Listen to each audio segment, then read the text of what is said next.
No. So I guess I learned. Yeah.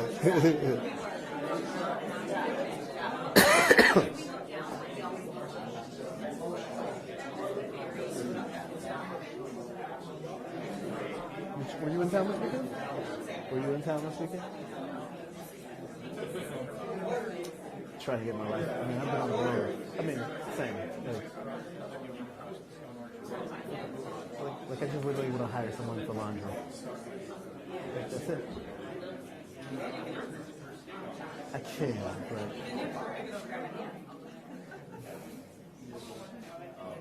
I actually think I will soon.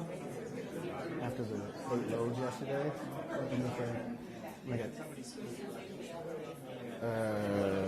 think it's Minneapolis. I want to make sure though before I say that for sure.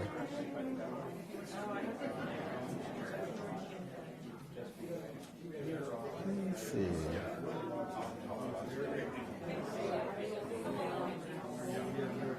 Let's see.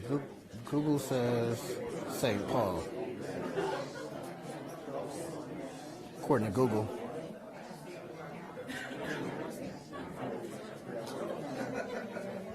Oh.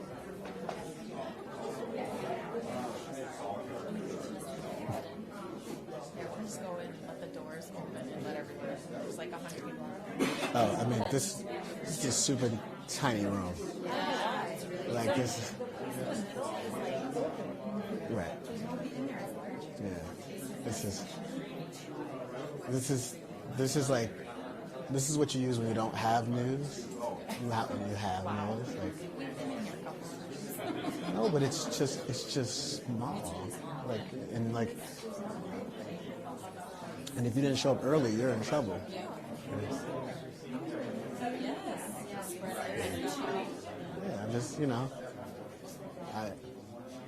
I can't imagine if you if you show up now, yeah. Right.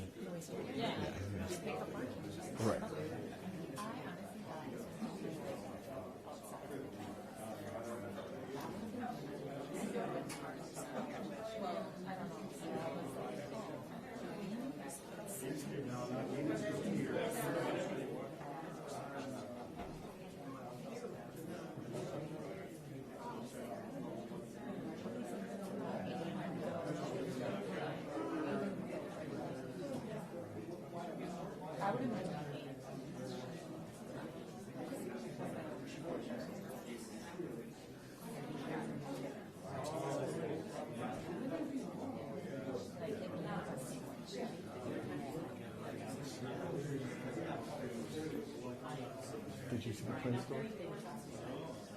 print store? Today is the first day it opened. At the airport. DJs, no, that's my favorite color, so.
anything going on still.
Check, check. Oh.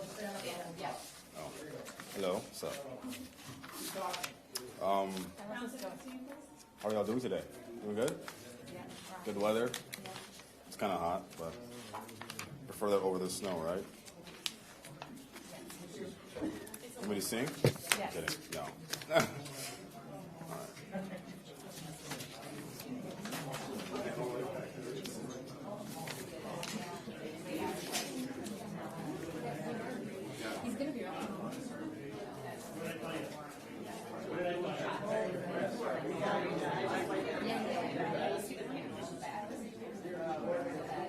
Nothing. They have they haven't. There's no news yet. He just tested the mic, that's all. I got Bill in the hallway. He's going to know before anybody. Can't say again? Who is it? Yeah, what about it? Oh, I'll answer. Hold on. No, not at all. I'm looking.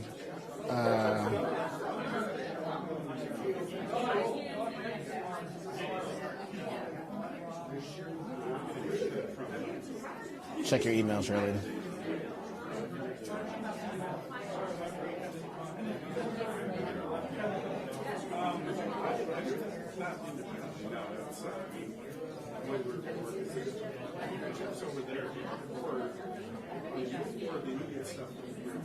Did you get it?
The start times are never official.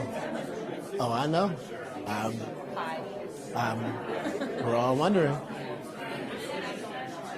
Our folks, yeah.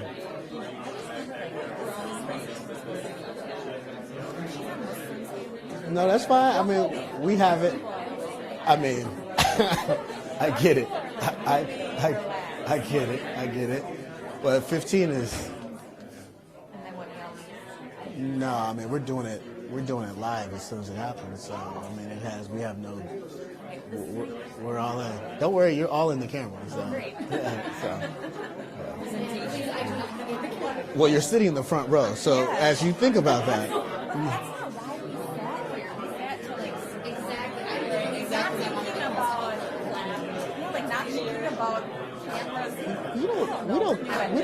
We don't clap and cheer at news conferences. What are you talking about? No, in our culture. Oh, so now you're going to come up with new cultural standards? Oh, okay. Because you know what happens when you clap and cheer, it leads other people to show up to boo and hiss. You see what I'm saying? Okay. No. I'm just saying. Let's do this. Yeah. No, that's why I'm a firm believer in I believe that news conferences should be checked to see who's coming in, and we're not a member of the press. You should, because what you don't want to ever happen is someone giving up to get their point of view across. They're getting their moment, and then someone stands up and is like, lies. You would hate for that to happen, because I've been there, and that has happened, and you're like, there's no way to respond to that person and keep it. So, I was thinking about it today. 5 years ago today, or this weekend, I was covering Michael Brown in Ferguson, and they decided to do one news conference outside. I don't know why. And the police were talking, and of course the public was not trying to hear it, and so they were booing down the officials, which I get it, but you can't hear them. So when they were saying what the results were, it was all right, are you gonna let them finish, or not gonna let them finish? So. It might be coming through the other door. Hey guys, it might be coming through the other door because our police officer just came in and spread everybody at the other side.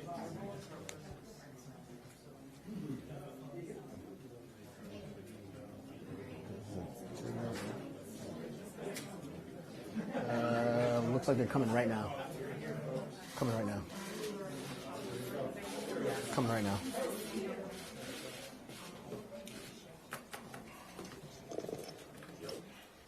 Well, thank you everyone for being here. Sorry to be late. There was some traffic detours. I'm so glad to be here with my sister Rashida today.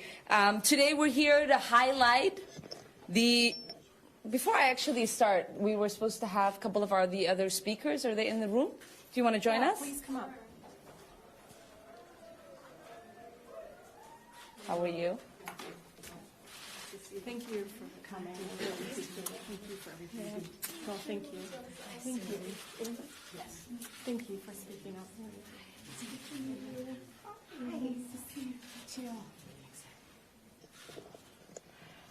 Well, wonderful. Today we're here to highlight the human cost of the occupation and travel restrictions on Palestinians and others.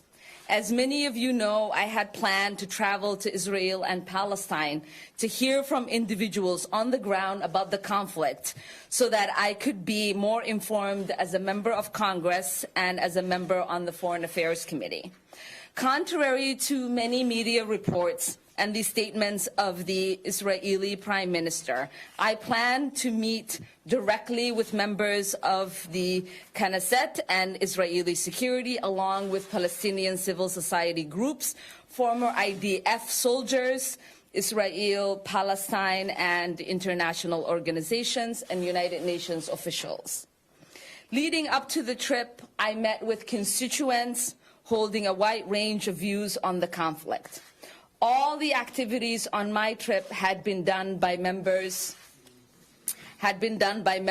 of Congress in the past, including a nearly identical trip a few years ago led by the very same Palestinian organization leading this trip. In addition to me and Rashida, going on the trip, we were going to be joined by Stacy Plaskett from the Virgin Islands. The decision to ban me and my colleagues, the first two Muslim American women elected to Congress, is nothing less than an attempt by an ally of the United States to suppress our ability to do our jobs as elected officials. But this is not just about me. Netanyahu's decision to deny us entry might be unprecedented for members of Congress, but it is the policy of his government when it comes to Palestinians.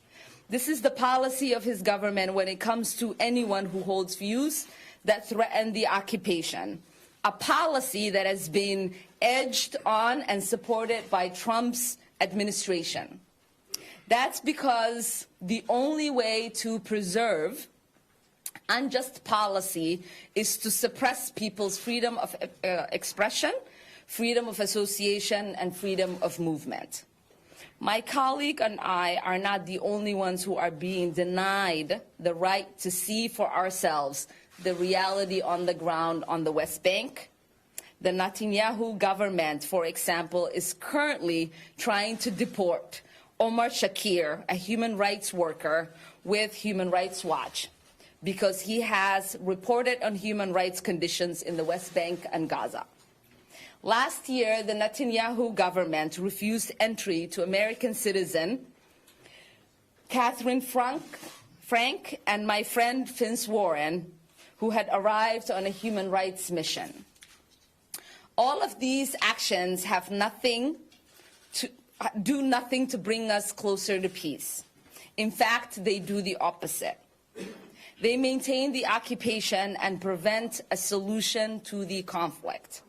Fortunately, we in the United States have a constructive role to play. We give Israel more than $3 million in aid every year.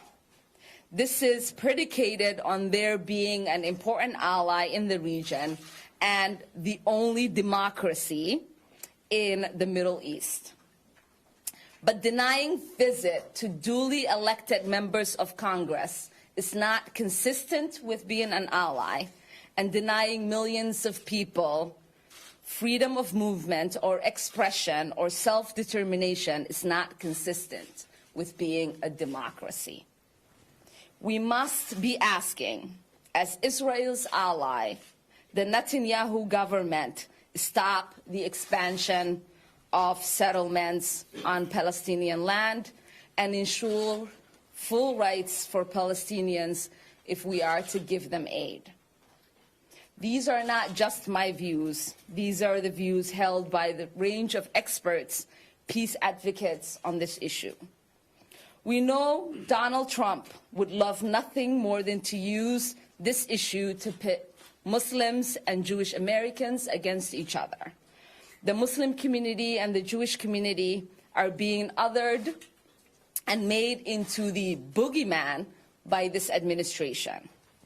But as we will hear today, people of all different faiths are coming together to speak up against the status quo in the region. I'm grateful for the solidarity shown by so many of my colleagues in Congress. I understand and appreciate the calls for members to avoid traveling to Israel until Rashida and I are allowed to go without condition. But it is my belief that as legislators, we have an obligation to see the reality there for ourselves. We have a responsibility to conduct oversight over our government's foreign policy and what happens with the millions of dollars we send in aid. So I would encourage my colleagues to visit, meet with the people we were going to meet with, see the things we were going to see, hear the stories we were going to hear. We cannot let Trump and Netanyahu succeed in hiding the cruel reality of the occupation from us. So I call on all of you to go. The occupation is real, barring members of Congress from seeing it does not make it go away. We must end it together.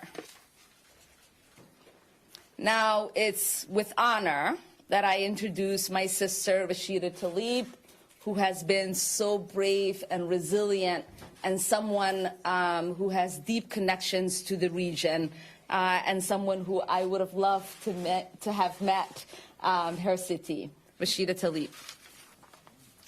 Thank you so much to my dear friend and colleague, Congresswoman Ilhan Omar, for inviting me to her district to join you all today. I am incredibly thankful for her leadership and strength through all she has been dealing with as a woman of color in Congress. I don't know how she does it sometimes, but the outpouring of support we have received from our constituents and supporters across the country shows us how important it is to keep fighting for justice. Today, Reps Omar and Plascat and I were supposed to be on a congressional trip and delegation to the Palestine and Israel. And such delegations are a common occurrence for members of Congress. Earlier this month, in fact, 71 other members of Congress traveled to Israel, seemingly without incident. What is not common occurrence is members of Congress being barred from entering a country on these fact-finding missions unless they agree to a strict set of rules curtailing their rights or being required to submit their itineraries for stop-by-stop pre-approval. History does have a habit of repeating itself. I learned this week that a former member of Congress, Congressman Charles C. Diggs, Jr., was denied entry into apartheid South Africa in 1972. He was also the representative for the 13th Congressional District in Michigan. I was born and raised in the beautiful Detroit, where many of my African-American teachers taught me about the realities of oppression, injustice, and the need to speak up and take action. Growing up in a city that has been at the center of many social justice movements for civil rights, labor rights, and equality, and absorbing those lessons has shaped who I am today and drives me to push for peace and justice for the Palestinian and Israeli people. As a young girl visiting Palestine to see my grandparents and extended family, I watched as my mother had to go through dehumanizing checkpoints.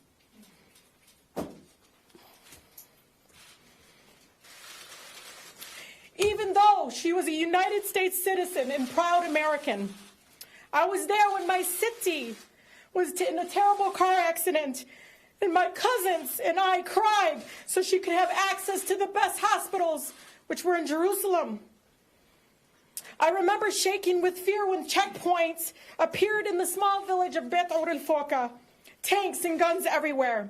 I remember visiting East Jerusalem with my then husband, and him escorted off the bus, although he was a United States citizen, just so security forces could harass him.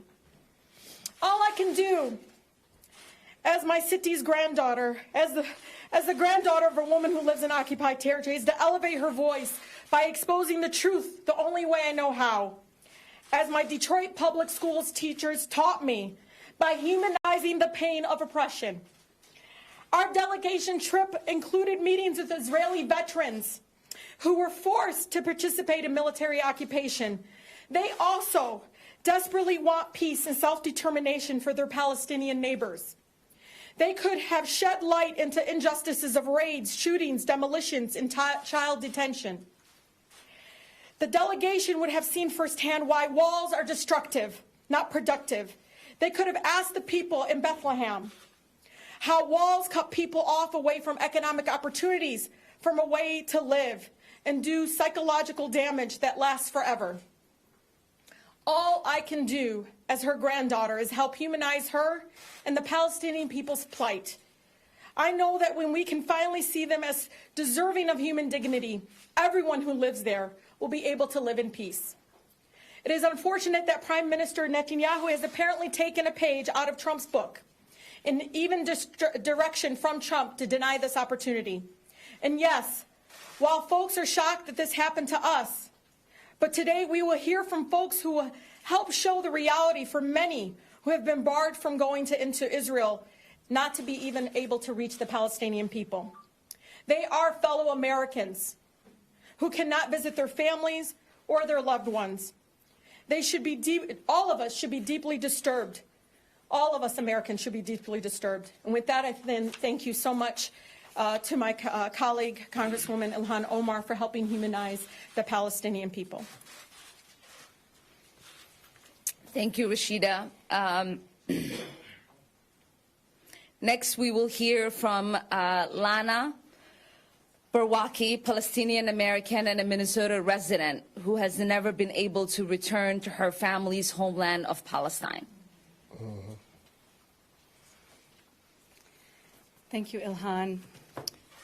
Hello. Thank you to Representatives Ilhan Omar and Rashida Tlaib for inviting me to speak today.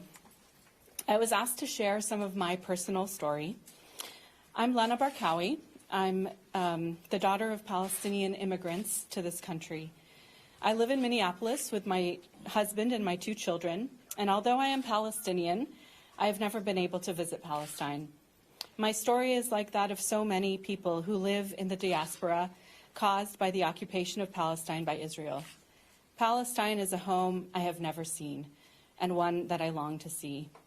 About 25 years ago, I was a college student visiting family in Jordan with my mother, father, and sisters.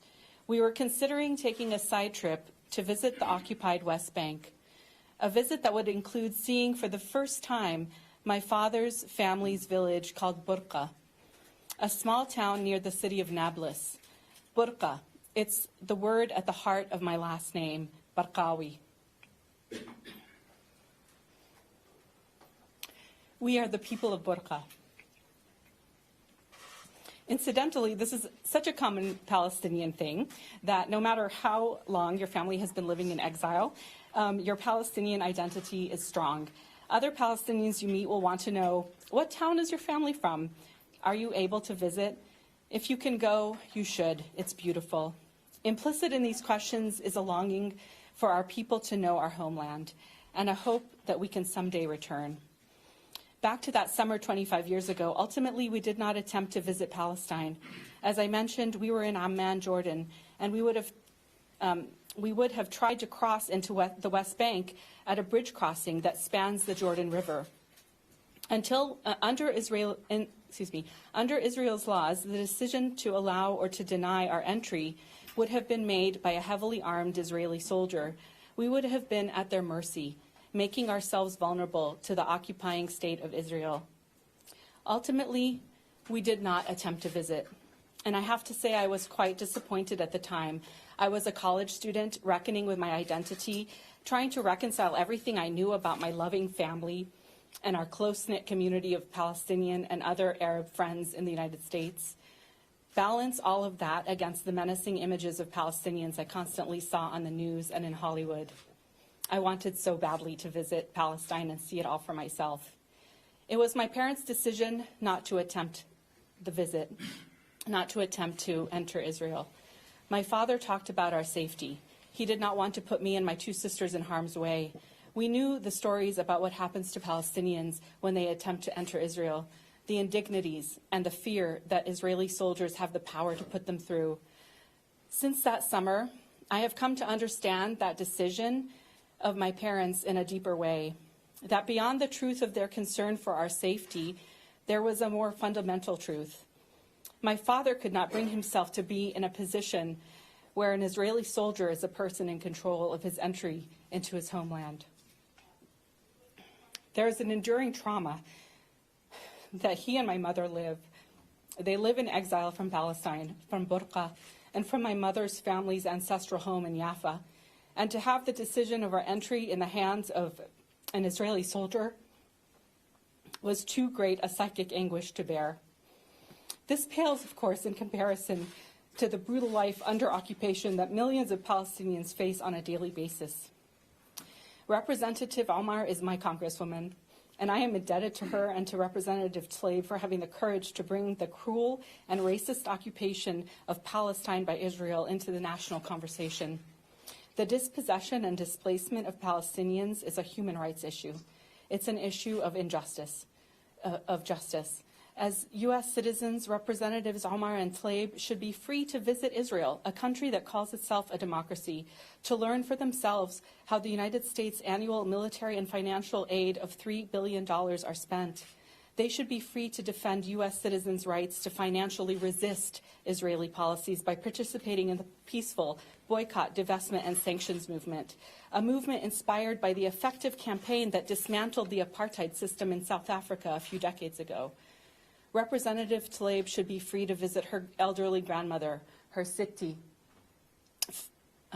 For Israel to deny a family visit or to make it conditional is truly inhumane. Traveling, learning, resisting, visiting family, these are freedoms that we think we have as citizens of the United States, freedoms that should be upheld by our democracy and by that of Israel if it were the true democracy it claims to be.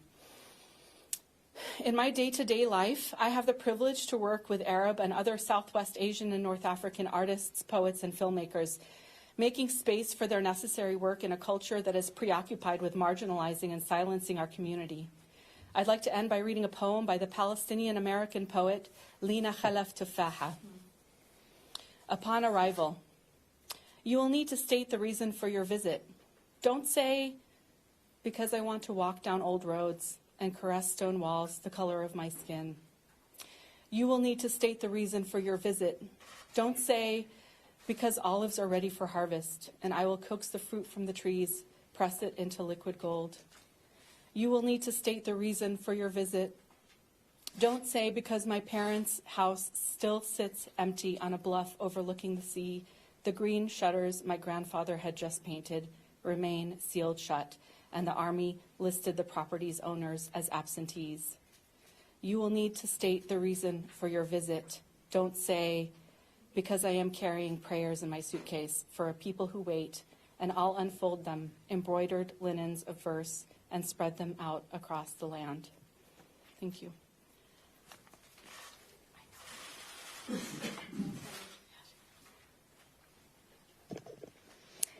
Thank you, Lana. I did get a book of poems from Lina just recently in Seattle. We were both visiting. And I remember reading on the plane ride back home and crying, and everyone sort of staring at me like a crazy person. Next, we will hear from Amber Harris, a Minnesota resident who's married to a Palestinian and was denied entry herself. She will talk about the impact of the travel restrictions. Amber? Hello, thank you for having me and letting me tell my story. My name is Amber Harris. I am a Jewish U.S. citizen, and I'm married to a Palestinian from the West Bank with an American-Palestinian son. My story has multiple beginnings, but I'm going to start where the real struggle really began. After my husband and I got engaged in 2015, we were forced to go back to Palestine because he had a J-1 visa and it had ended. Everything was fine on my first time I went in because I was a Jewish American, and so it was easy just to go in and visit Israel. During my 3-month stay in the West Bank, my husband and I got legally married, and the Palestinian Authority informed us that for Israel to give me my spousal visa, we had to leave and come back. So we got married and left for a honeymoon for about 2 weeks, and upon our return, I was held and interrogated for 10 hours by the Shin Bet, the Israeli security agency. My marriage documents were almost thrown away, and I was humiliated. Sorry. During my interrogation, they found my Twitter social media and forced me to open my Facebook. They yelled at me for being a human rights activist and environmentalist, but was not told why I'm being held, but it was obvious. After dismissal, I was told I was a threat to the state of Israel and forced to sign documents in Hebrew saying I was banned for 10 years.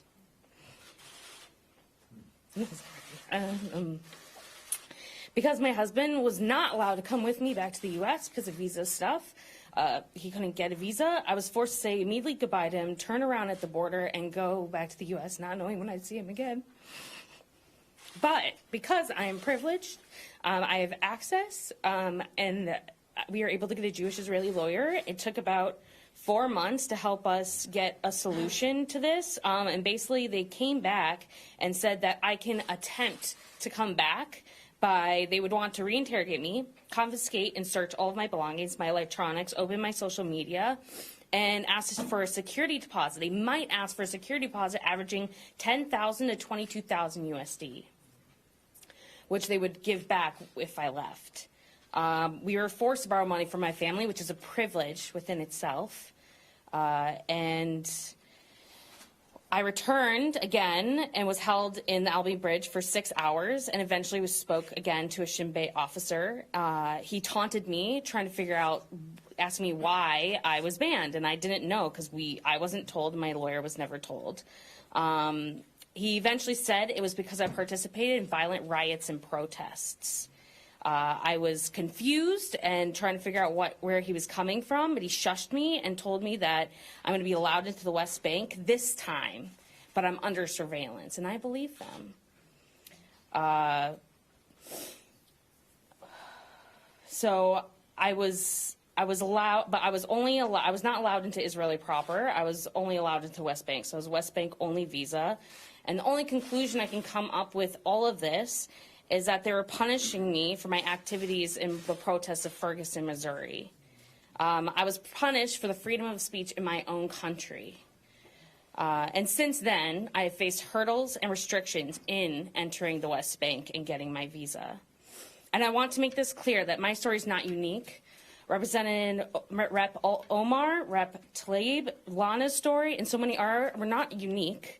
Mine ends in a positive note because of my privilege as a Jewish white American. But these restrictions touch everyone. I know hundreds of stories of other women who are people of color, Muslims, especially Palestinian, who may never be allowed to return solely for the identities that they hold.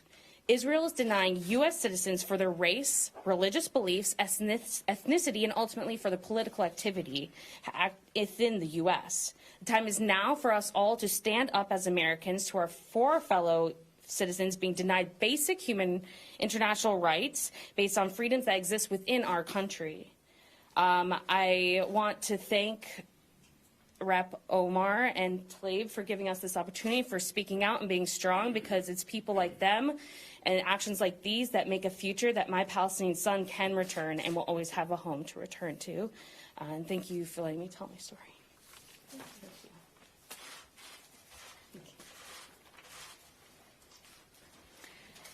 Thank you, Emperor. And now let me introduce Karen Moth, the Executive Director of the Jewish Community Action.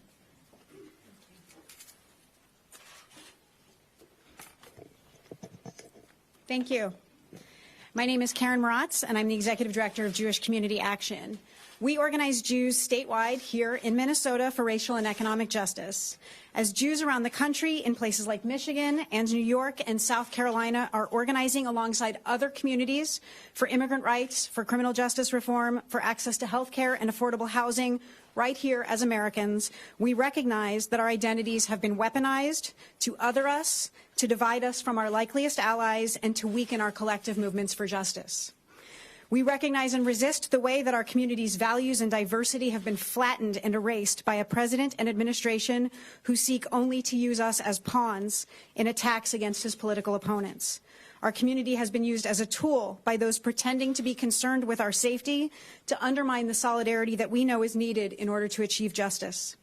And we recognize and resist the way that the same has been done to our Muslim neighbors, and we stand with them and against the Islamophobia and racism that's being wielded against them. Our oppression and our resistance are both intertwined. We have been pitted against each other, our communities targeted, and our identities weaponized by those who have never stood with us.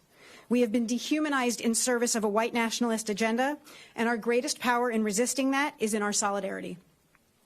The President and this administration have engaged in a calculated campaign to label us all as something other than Americans, tribal above all else, to define our identities for us and to pigeonhole us, to tell us what issues we care about, and to tell us who our enemies are.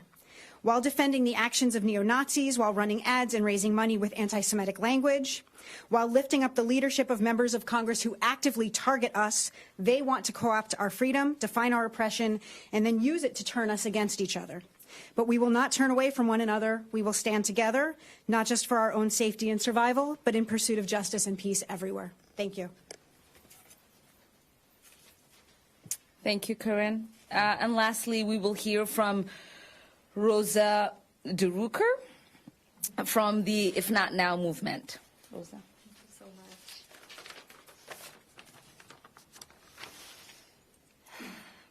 My name is Rosa DeLuca. I am here as a constituent of Congresswoman Omar, and I'm here as a young Jew.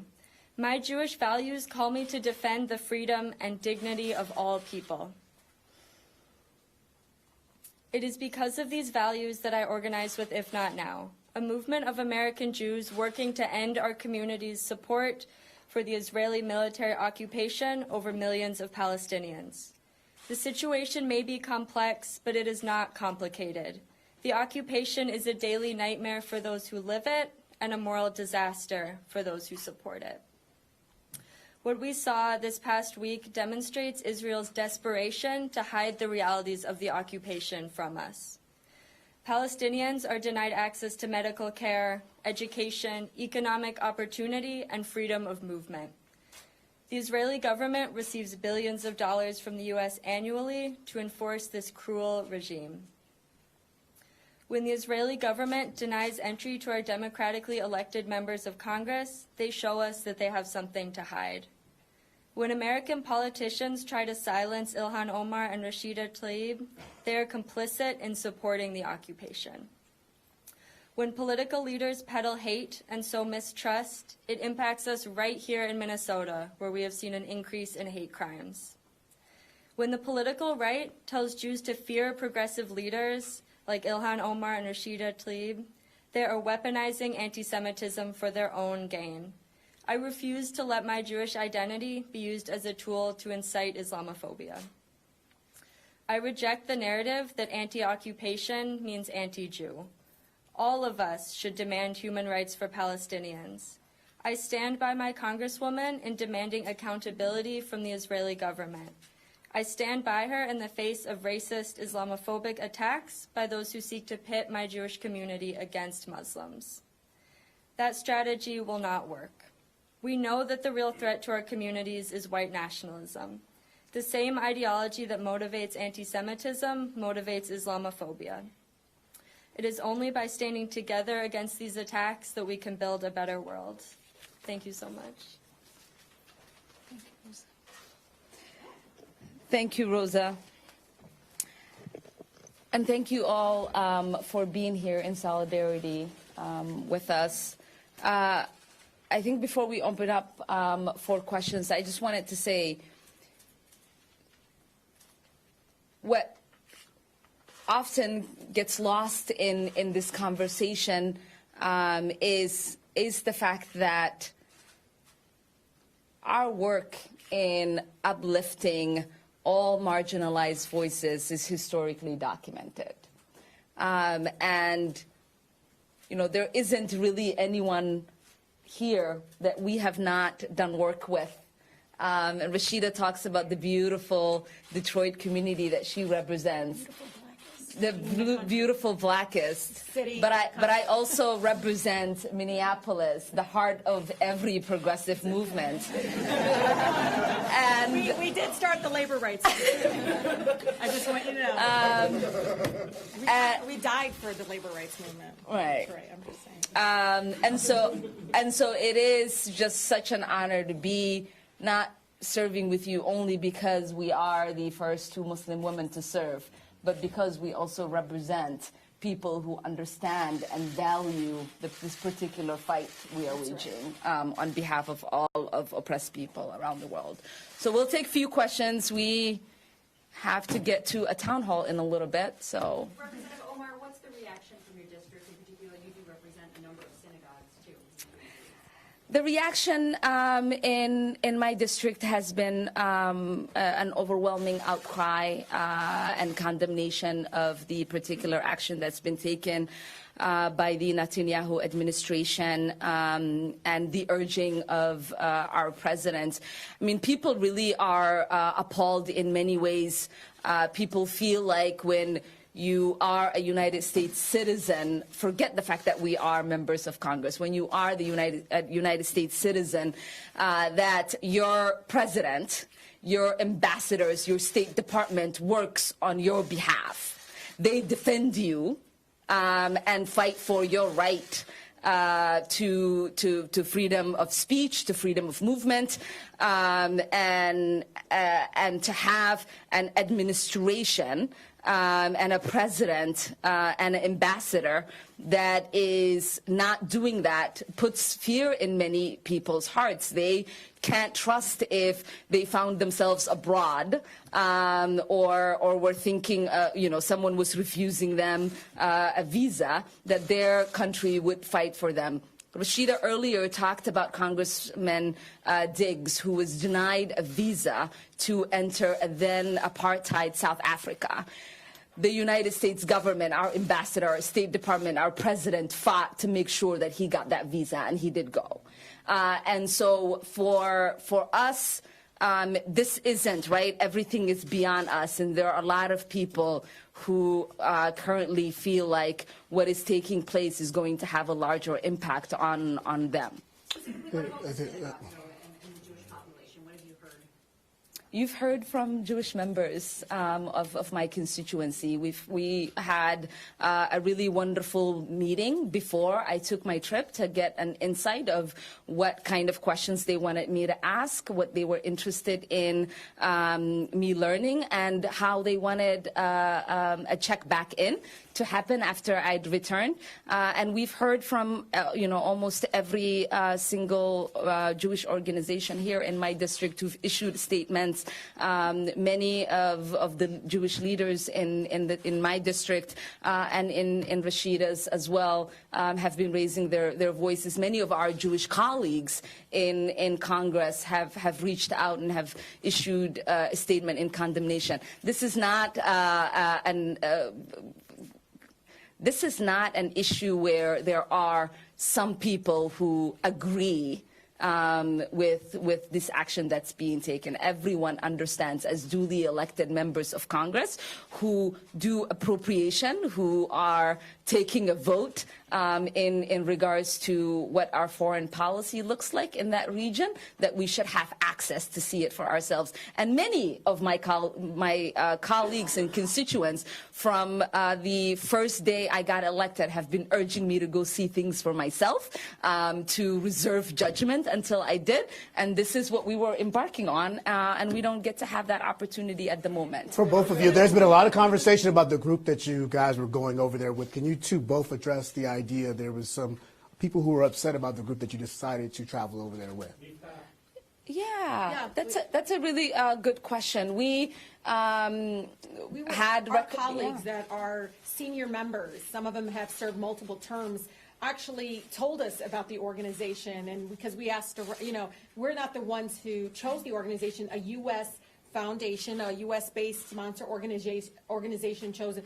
But I was told by a number, I think there was 5 members of Congress that actually went on a trip that was sponsored by the same organization. So we're also taken aback and learned from everybody else that there were some issues regarding it. But again, I think especially Ilhan Omar and I are extremely careful in vetting, because there is a close eye in policing of our actions that is so much more weighted on us than any other members.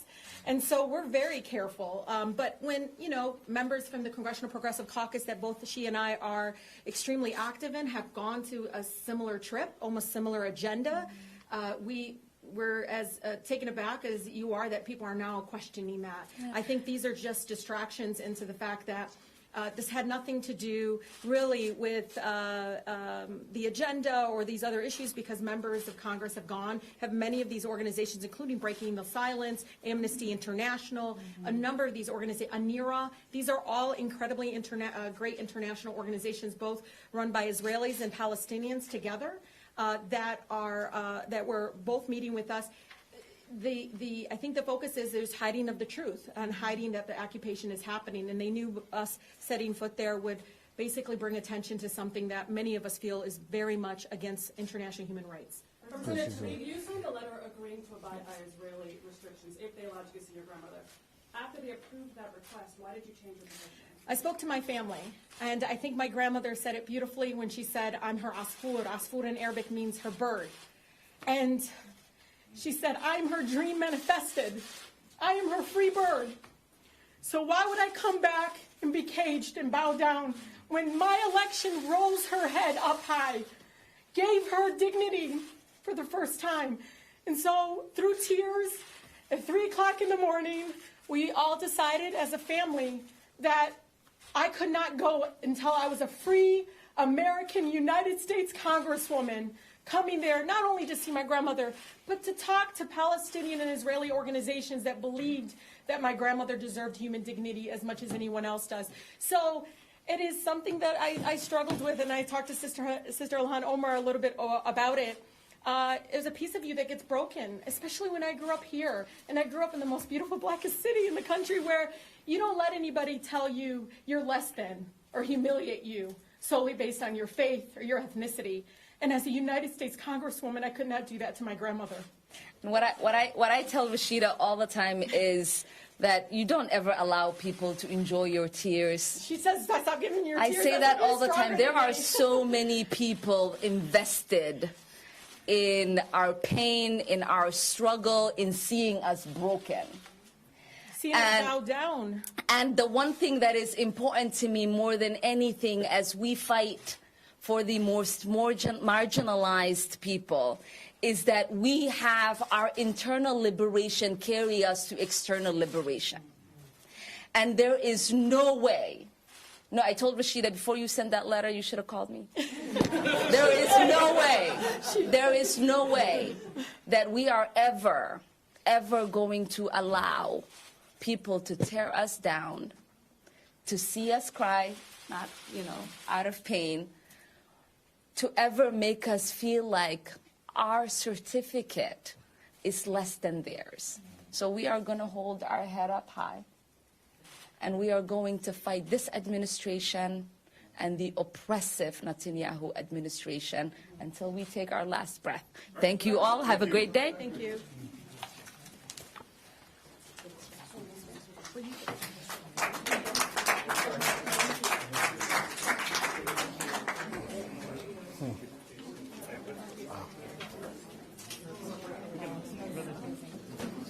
I've been to a lot of these, and that was pretty good.